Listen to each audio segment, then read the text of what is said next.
Welcome to Study Icon. This is a Hindu vocabulary session which is totally based on new pattern of English paper part 14 and special vocabulary session 4 means इसके पहले जो हमने part 10 तक vocab discuss करी है उसमें हमने tricks के साथ vocab डिस्कस करी थी। उसमें हमने ट्रिक्स बताई थी कि आप इसको कैसे लर्न कर सकते हैं। उसके बाद फिर हमने SBIP और ABPSU में जैसे एग्जाम में vocabs आती हैं उसके बाद फिर हमने उस पे आपको लेके आए कि आप इसको लर्न करिए। तो ये पार्ट 4 है हमारा और ये vocab इतनी इंपॉर्टेंट है जो हम डिस्कस करें क्योंकि ये सिर्फ एडिटोरियल की वोकैब्स नहीं है, ये पूरे न्यूज़पेपर की वोकैब्स है। मतलब जो भी द हिंदू का पूरा न्यूज़पेपर आता है, the Hindu and the Indian express का जो न्यूज़पेपर आता है, उसमें से जो वोकैब जो इंपॉर्टेंट इंपॉर्टेंट वोकैब्स होती है एग्जाम पॉइंट ऑफ व्यू से, क्योंकि एग्जाम लास्ट ईयर के जो एग्जाम में जैसी वोकैब पूछी गई थी उस हिसाब से हम ये वोकैब डिस्कस करते हैं। और ये इस बात का यकीन मानिए, अगर आप रोज 10 मिनट की वीडियो देखते हैं हमारी, या फिर जो भी हम वीडियो जब भी इसकी अपलोड करते हैं वोकैबुलरी की, तो ये जो आपके 5 मार्क्स हैं आप इसको अपने कंफर्म कर रहे हैं, ठीक है। और एग्जाम के पहले भी हम एक स्पेशल वोकैबुलरी का लेक्चर डालेंगे जहां से 5 नंबर आपके हम पक्के करवाएंगे। Okay, so let's. तो एग्जाम में एक वोकैब दी जाती है जिसके 4 या 5 ऑप्शन होते हैं। इन 4 या 5 ऑप्शन में या तो उसका एक कोई सिनोनिम होता है या फिर उसका कोई एक एंटोनिम होता है। एग्जाम में ये नहीं बताया जाता है कि इसका पर्टिकुलर सिनोनिम पूछा गया है या फिर इसका पर्टिकुलर एंटोनिम पूछा गया है, यानी दोनों में से आपको इसमें से कोई भी मिल सकता है। तो फर्स्ट वर्ड है इग्रीजियस। इग्रीजियस को हम एग्जेक्टिव की तरह यूज करते हैं। इसका इंग्लिश मीन होता है आउटस्टैंडिंगली बैड, मतलब जब कोई चीज बहुत ही बुरी होती है। जैसे मैं बोलता हूँ वो बहुत ही पावरफुल है, वो सबकी जान बचाता है, वो इतना पावरफुल है कि वो सबकी जान बचा लेता है। यही एक मैं दूसरा टर्म बोल रहा हूँ कि वो बहुत ही पावरफुल है और वो सबको मारता है। तो ये एक निगेटिव टर्म है। तो निगेटिव टर्म का इग्रीजियस है, मतलब जहां पे हम पावरफुल चीज की बात करते हैं तो वो निगेटिव का पावरफुल है इग्रीजियस, ठीक है, जिसका मतलब होता है बहुत ही बुरा। Okay, synonyms are terrible, direful, violent. तो यहाँ पे सबसे इंपॉर्टेंट जो सिनोनिम है वो है टेरिबल। ओके, टेरिबल इसका बहुत ही इंपॉर्टेंट सिनोनिम है। तो यहाँ पे हमें क्या मिला? सिनोनिम। तो इसका आंसर क्या है? Synonym. Okay, antonyms are hidden, little. तो इंपॉर्टेंट एंटोनिम की बात करें हैं तो वो है हिडन। तो यहाँ पे सिनोनिम इंपॉर्टेंट है टेरिबल और एंटोनिम इंपॉर्टेंट है हिडन। ओके, ये जो इंपॉर्टेंट सिनोनिम एंटोनिम बता रहा हूँ ये एग्जाम्स में ऐसे आ सकते हैं, ठीक है, यही ऐसे ही पूछे जाएंगे। तो इसलिए मैं आपको इसका इंपॉर्टेंट सिनोनिम एंटोनिम बता दे रहा हूँ कि ये आपको बिल्कुल याद रखना ही रखना है। Example is the comedian's joke were egregious to many in the audience. जो कॉमेडियन है उसके जो जोक्स थे वो ऑडियंस में बहुत सारे लोगों के लिए क्या थे? बहुत ही बुरे थे, ठीक है। तो the comedian's joke were egregious to many in the audience. तो यहाँ पे जो इसका आंसर वो क्या होगा? B, terrible. फियरलेस मीन्स क्या होता है? जो डरता नहीं है किसी से। टेरिबल, भयंकर, कोई चीज बहुत भयंकर होती है, टेरिबल होती है, बहुत ही बुरी होती है, उसको बोलते हैं टेरिबल। बॉयस्ट्रस, बॉयस्ट्रस मीन्स क्या होता है? जो कलह करने वाला होता है उसको बोलते हैं बॉयस्ट्रस, या जिसका नेचर बहुत स्टॉर्मी टाइप का होता है उसको बोलते हैं बॉयस्ट्रस। एक्सटिंक्ट मीन्स होता है लॉस्ट या मिसिंग, मतलब कोई चीज लुप्त हो जाती है उसको बोलते हैं एक्सटिंक्ट, ठीक है। तो इसको याद ऐसे रख सकते हैं, ऐसे इसको हम जब इसका प्रोनाउंशिएट करते हैं बोलते हैं इग्रीजियस, मतलब गिरा हुआ यहाँ पे आता है। तो जो बहुत ही गिरे हुए काम करता है, बहुत ही गिरे हुए शब्दों का यूज करता है उसको बोलते हैं इग्रीजियस, ठीक। नेक्स्ट vocab है सिनुअस। ये भी बहुत ही यूज होती है द हिंदू न्यूज़पेपर में। तो सिनुअस भी यूज एज एन एडजेक्टिव। इसका इंग्लिश में होता है having many curves and turns, मतलब जो चीज इसमें बहुत ज्यादा कर्व्स होते हैं, मतलब बहुत ही टेढ़ी चीज होती है, बहुत ज्यादा टर्न्स होते हैं, तो उसको बोलते हैं सिनुअस। ओके, तो सिनुअस के सिनोनिम्स होते हैं ट्विस्टिंग, विंडिंग, कर्वी। यहाँ पे दो बहुत ही इंपॉर्टेंट सिनोनिम्स है, एक है ट्विस्टिंग और एक है कर्वी, ठीक है। ट्विस्टिंग एंड कर्वी, इसमें कर्वी बहुत ही इंपॉर्टेंट है। तो curvy is most important synonym here for sinuous vocab। Antonyms are straight, unwinding. अगर इंपॉर्टेंट एंटोनिम की बात करें तो वो है स्ट्रेट। तो यहाँ पे दो इंपॉर्टेंट चीजें आपको मिलती हैं कि अगर सिनुअस का वहां पे अगर सिनोनिम पूछा जाएगा तो आपको क्या मिलता है? ट्विस्टिंग एंड कर्वी, ठीक है, कर्वी जो बहुत ही इंपॉर्टेंट है। ओके, एंटोनिम्स आर स्ट्रेट, तो एंटोनिम में स्ट्रेट इंपॉर्टेंट है। Example is according to the map the cave is located at the end of the sinuous path. मतलब मैप के अकॉर्डिंग, यानी मैप के अनुसार जो जो गुफा थी वो टेढ़े मेढ़े रास्तों के अंत में स्थित थी, ठीक है, लोकेट थी। ओके, तो यहाँ पे आंसर क्या होगा हमारा? सी, स्ट्रेट, क्योंकि सिनुअस मींस क्या होता है आप इसको याद कर सकते हैं कि साइन ग्राफ आपने पढ़ा होगा कभी मैथ में। तो sine graph, although sine graph periodic होता है, पर आप इसको लर्न कर सकते हैं कि क्योंकि साइन ग्राफ बनाते हैं आप तो कुछ टेढ़ा मेढ़ा बनता है, तो आप इसको वैसे लर्न कर सकते हैं। ओके, ग्रेसलेस मीन्स होता है जिनका नेचर बहुत ही खराब होता है, बहुत ही रूड नेचर होता है, उनके लिए बोलते हैं ग्रेसलेस। पोलाइट होता है जिनका नेचर बहुत ही अच्छा होता है, मतलब जो बहुत सभ्य होते हैं, विनम्र टाइप के होते हैं, उनको हम बोलते हैं पोलाइट। थर्ड है स्ट्रेट। स्ट्रेट बिल्कुल होता है सीधा। तो यहाँ पे इसका आंसर क्या था? स्ट्रेट। ये बहुत ही इंपॉर्टेंट यहाँ पे हो जाता है अगर पूछा जाएगा सिनुअस, क्योंकि सिनुअस एक टफ वोकैब है अपने आप में। तो सिनुअस का अगर पूछा जाएगा तो आपका आंसर क्या होगा? स्ट्रेट, ठीक है। Although straight is very easy term, you can easily recognize, but sinuous एक टफ vocab है तो वहां पे रिकॉग्नाइज करना आपके लिए बहुत ही टफ होगा, इसलिए ये स्ट्रेट बहुत ही इंपॉर्टेंट है। ओके, जैसे मैंने आपको पहले बताया कि या तो vocab टफ देंगे या फिर ऑप्शन टफ देंगे। ओके, अनसिविलाइज्ड ये मैंने आपको लास्ट सेक्शन में बताया था, इसका मतलब क्या होता है? असभ्य। ओके, मतलब जिनके अंदर बिल्कुल भी मैनर्स नहीं होते उनको बोलते हैं अनसिविलाइज्ड। तो ये जो ऑप्शंस हम रखते हैं ये ऑप्शन भी बहुत ही इंपॉर्टेंट है। ये ऑप्शन उस पर्टिकुलर टॉपिक से ही होते हैं जिस टॉपिक से हम वोकैब उठाते हैं, ठीक है। मतलब जैसे कोई आर्टिकल है तो उस आर्टिकल में हमने मिला सिनुअस, तो उसके आसपास के जितने भी वोकैब रहती हैं ये वही वोकैब्स रहती है, तो इसलिए ये भी बहुत ही इंपॉर्टेंट है आपके लिए इसको पढ़ना, ठीक है। Okay, now move to next. Next is consecrate. Consecrate we use as a verb. इसका इंग्लिश मीन होता है to announce something is sacred और devoted to a specific purpose. मतलब कुछ ऐसा अनाउंस करना जो बहुत ही पवित्र हो, यानी इसको हम अगर और इलेबोरेट करें तो इसका मतलब होगा ज्ञान देना या फिर किसी को कुछ सिखाना, ठीक है। और या फिर अर्पण करना, यानी अर्पण करना means devoted to a specific purpose, मतलब किसी विशेष पर्पस के लिए समर्पित करना। Synonyms are sacred, sacrosanct. Sacrosanct newspaper में मिलता है, बहुत मिलता है, इसलिए सैक्रोसैंक्ट बहुत ही इंपॉर्टेंट वर्ब है यहाँ पे। तो यहाँ पे ये भी हो सकता है कि सैक्रोसैंक्ट लिखा होता और सिनोनिम्स होता कॉन्सेक्रेट, तो कॉन्सेक्रेट और sacrosanct both are very important vocabulary. Okay, antonyms are desecrate and condemn. तो desecrate is really very important antonym here. Example is after graduation the young men will consecrate their lives to the temple। मतलब graduation के बाद जो young man है वो मंदिर के लिए अपना जीवन क्या कर देगा? अर्पित कर देगा। ओके, तो ये होता है कॉन्सेक्रेट। इसके ऑप्शन डिस्कस कर लेते हैं। तो होल्डिंग मीन्स होता है जब आप किसी चीज को पकड़ के रखते हैं। रीडिंग मीन्स होता है जब आप किसी चीज से छुटकारा पाते हैं। गार्ड मीन्स होता है जब आप किसी चीज की रक्षा करते हैं। सेक्रेड मीन्स होता है पवित्र। तो इसका आंसर क्या है? सेक्रेड। ओके, यहाँ पे आपको क्या मिलता है? सिनोनिम मिलता है। तो कॉन्सेक्रेट का आंसर क्या है? Sacred. Okay, next vocab is laggard. Laggard भी use as a noun. Laggard को नाउन की तरह यूज करा जाता है। इसका इंग्लिश मीन होता है person who makes slow progress and falls behind others. मतलब जो बहुत ही स्लो प्रोग्रेस करता है या फिर एक परफेक्ट हिंदी मीन बोले तो जो पीछे रह जाता है, ठीक है, उसको बोलते हैं लैगार्ड। इसका हिंदी टर्म और भी होते से बोलते हैं सुस्त, आलसी, ठीक है। Synonyms are sluggish, slack, lingering, lethargic, slow.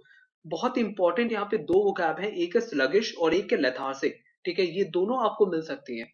तो लेगार्ड का सिनोनिम्स कौन कौन से इंपॉर्टेंट है? एक है स्लगिश और एक है lethargic. Antonyms are leader, fast. Important antonym की बात करें तो वो होगा fast. Example is there is always one laggard who comes after the class has started.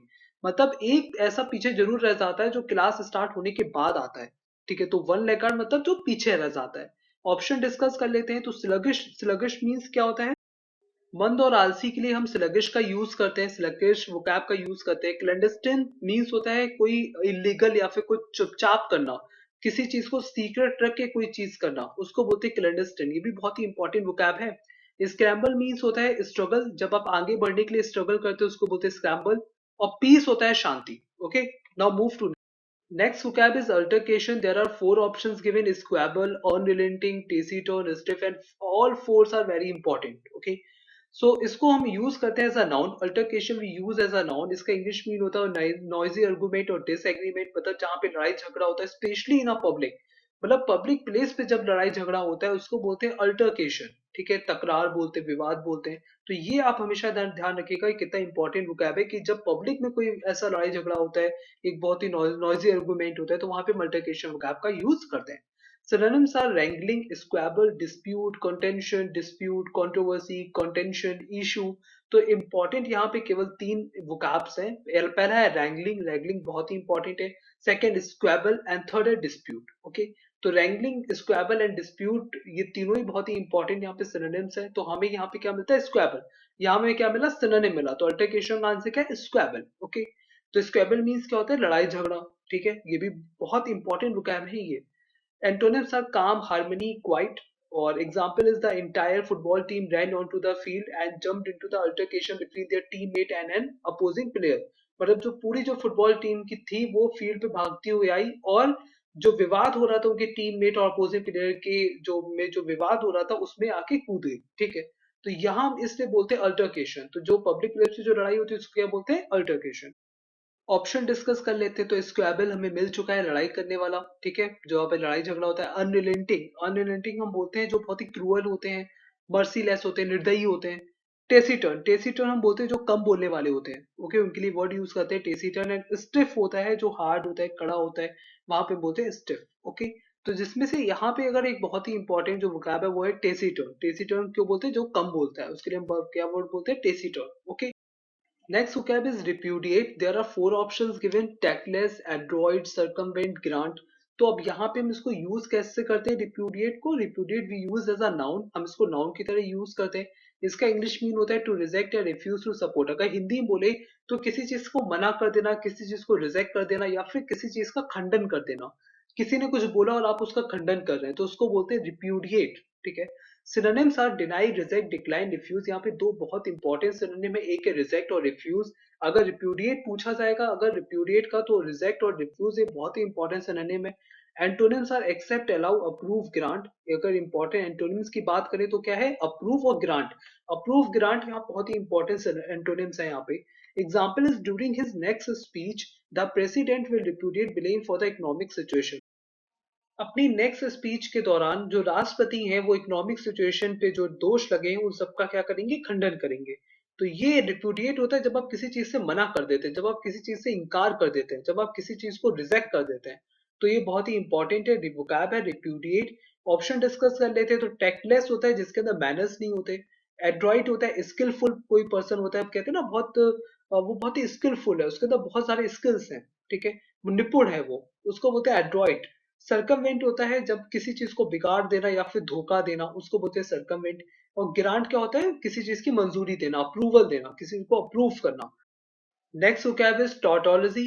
Okay, हम इसको एज अ नाउन यूज करते हैं, ये भी बहुत ही इंपॉर्टेंट वोकैब है। इसका इंग्लिश मीन होता है the saying of the same thing twice over in different words, generally consider to be a fault of style. मतलब किसी की आदत होती है ना, जब एक चीज को या सेम चीज को दो बार रिपीट करना, तो वो जब आदत होती है तब वहां पे हम यूज करते हैं tautology, okay. Synonyms are reduplication, reiteration, antonyms are conciseness, directness। Important antonym की बात करें तो वो है डायरेक्टनेस, और डायरेक्टनेस यहाँ पे है भी। तो यानी हमें टॉटोलॉजी का एंटोनिम क्या मिला? Directness, okay. Example is he highlighted the instances of tautology where the author unnecessarily restated a point. मतलब जहां भी ऑथर ने, जहां भी लेखक ने किसी पॉइंट को दोबारा रिपीट करा, उसने उन सभी इंस्टेंसेस को जो रिपीट हुए थे उसको हाईलाइट करा, ठीक है। जैसे आप देख रहे हैं यहाँ इमेज में हाईलाइट हो रहा है, तो उसने हाईलाइट करा, तो इसको बोलते हैं टॉटोलॉजी, ओके। अब इसके हम वो समझ लेते हैं, इसके ऑप्शन समझ लेते हैं। तो सोबिंग, सोबिंग हम बोलते हैं बीपिंग को, जब रोने को बोलते हैं सोबिंग, ठीक है। क्लमजी, क्लमजी भी वही चीज हो गई। क्लमजी हम बोलते हैं जिसके अंदर मैनर्स नहीं होते, बेअदब होता है, तो उसको बोलते हैं क्लमजी। डायरेक्टनेस, बिल्कुल स्ट्रेट जो बोलता है, बिल्कुल सीधी बात बोलता है, तो उसको बोलते हैं डायरेक्टनेस, ठीक है। एडमायर, एडमायर मतलब क्या होता है? जब कोई किसी की सराहना करता है, ठीक है, उसको बोलते हैं admire, okay. Next vocab is eulogize, we use it as verb। इसका इंग्लिश मीन होता है प्रेज हाईली इन स्पीच और राइटिंग, मतलब लिखने और बोलने में प्रशंसा करना, बहुत ज्यादा प्रशंसा करना या बहुत ज्यादा सराहना करना। Synonyms are praise, appraise, talk up, extol. Important synonyms की बात करें तो वो है praise and extol are really very important synonyms here, okay. Antonyms are blame, denounce. Denounce का हिंदी मीन होता है आरोप लगाना, जब आप किसी पे आरोप लगाते हैं तो denounce is also important antonym here. Example is he was eulogised as a great dancer, वो महान डांसर के रूप में उसकी सराहना होती है, ओके। तो अब ऑप्शन डिस्कस कर लेते हैं। तो ऑप्शन डिसीटफुल, डिसीटफुल हम बोलते हैं धोखेबाज को, ठीक है, अगर इसका हिंदी में बोलते हैं तो धोखेबाज। कॉन्जेनिटल, कॉन्जेनिटल मीन्स होता है आपका जन्मजात, जब कोई चीज जन्मजात होती है उसको बोलते हैं कॉन्जेनिटल। एक्सटोल मीन्स होता है सराहना करना। ट्रेटरस मीन्स होता है नमक हराम, ठीक है। तो ये कुछ इंपॉर्टेंट यहाँ पे वोकैब्स थी, तो वो भी आपको अब आगे। नेक्स्ट इज फ्रेज, और ये बहुत ही इंपॉर्टेंट फ्रेज है, द हिंदू का एडिटोरियल में मुझे मिला था और ये एसएससी सीजन में भी पूछा गया है। तो इसका इंग्लिश मीन होता है if you stake a claim to something you say or show that you have a right to it and that it should belong to you. मतलब जब आप स्टेक अ क्लेम किसी से कहते हैं, स्टेक अ क्लेम मतलब आप कहते हैं या दिखाते हैं कि आपका इस पे राइट है और ये चीज आपसे बिलोंग करनी चाहिए। Example is he mark the spot on his map where he had seen the gold. मतलब उसने मैप पे, उसने नक्शे पे एक मार्क स्पॉट करा जहां पे उसने गोल्ड देखा था, और उस महीने वापस लौटने पर, बाद में उस महीने वापस लौटने पे उसने उस पर अपना अधिकार दिखाया, ठीक है। तो ये होता है स्टे का क्लेम, मतलब जब आप कहते हैं कि ये चीज मेरी है, ये चीज पे मेरा राइट है, ये चीज आप मेरी ही होनी चाहिए, तो वहां पे मिस्टेक का क्लेम का यूज करते हैं, ओके। ये बहुत ही इंपॉर्टेंट फ्रेज था। Okay, so that's all for today. I hope these vocabulary lecture will very helpful for you. And if you like our effort, please do not forget to like the video, share the video with your friends, and comment also, because it will always a privilege to receive the message from your side. And if you have not subscribed yet, अगर अभी तक आपने subscribe नहीं किया है तो please subscribe करिए। उसका रीजन ये है कि हमारी वीडियोस आप तक पहुंचती है, ठीक है। अगर आप सब्सक्राइब कर लेते हैं तो आपके पास नोटिफिकेशंस आते हैं, तो वो बहुत ही इंपॉर्टेंट चीज है, क्योंकि अब आपका एग्जाम भी बहुत ही नियर है, एसबीआई पीओ। ओके, सो आज के लिए इतना ही।